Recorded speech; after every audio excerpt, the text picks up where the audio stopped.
Hi everyone, this is Stephanie for IVA, the Institute for Vocal Advancement. Welcome to our health and wellness series for voice teachers.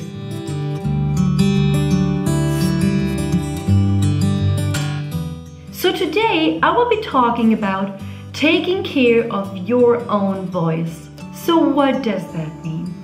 Well, we're such great caretakers for other people's voices, right?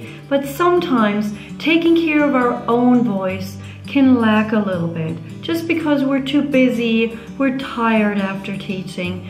But even though you might be actually singing and practicing on a regular basis, there might be even more that you can do for the health and well-being of your own voice.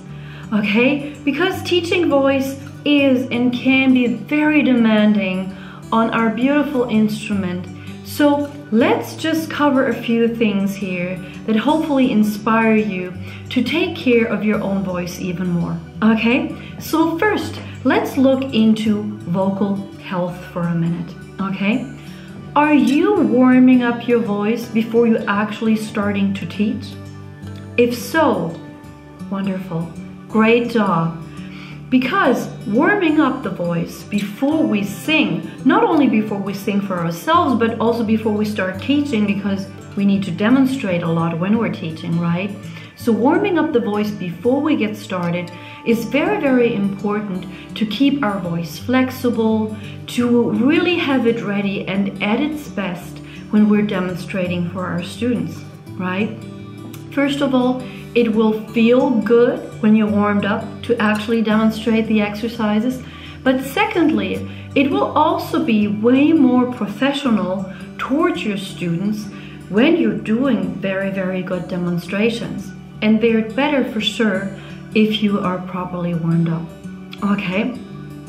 So, however, when you're warming up, are you sure that you're also balancing your voice while you're warming it up?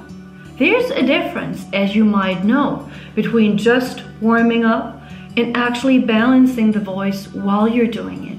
It makes a big difference. So if you're not sure if you're balancing the voice when warming up, you might actually want to find a teacher for yourself who will help you find the best warm-up exercises for your personal voice, for your personal needs, in order to get started into the day with the best and most healthy and well-being voice possible. Okay? But not only that, what you might want to do is really making sure that you keep taking voice lessons on a regular basis for yourself. And I know that sometimes this can be challenging, like in our busy schedule, but you want to make that a priority because you not only want to stay very healthy and feeling very well when you're teaching, giving your very best in demonstrations when you're demonstrating for your students, but you also do not want to stop your own personal development and improvement with your own voice, okay? I promise you that it is highly, highly fulfilling to actually improve our own voices, okay? So don't forget about that. What else? If you're finding that the air at your studio is fairly dry, and that might also depend on the location where you're at, if the air is really dry, it can be irritating to your voice, okay? Of course, you need to drink a lot, keep hydrated, as I explained in one other part of this series, but you also want to possibly put a humidifier into your studio, which is great for your own voice and also for your students' voices, right? In addition to that, you might want to steam your voice on a regular basis, and there's actually great portable inhalers out there that you can purchase, and those little inhalers, they don't even make a sound. You can use them for a few minutes in between lessons or during lunch break, and it feels so good to just keep your vocal folds not only hydrated by drinking from, like hydrated from the inside, but also lubricated from the outside, okay? Other than that, during the cold months of the year, for some of you, the cold months are just coming up now, you want to make sure to keep your throat and your neck warm all day long, right? So you might want to wear a scarf when you're teaching. Like, can be a fashionable thing to do, but also something that keeps you nice and warm. If you're going outside and the air is very, very cold, please avoid inhaling that very cold air through your mouth.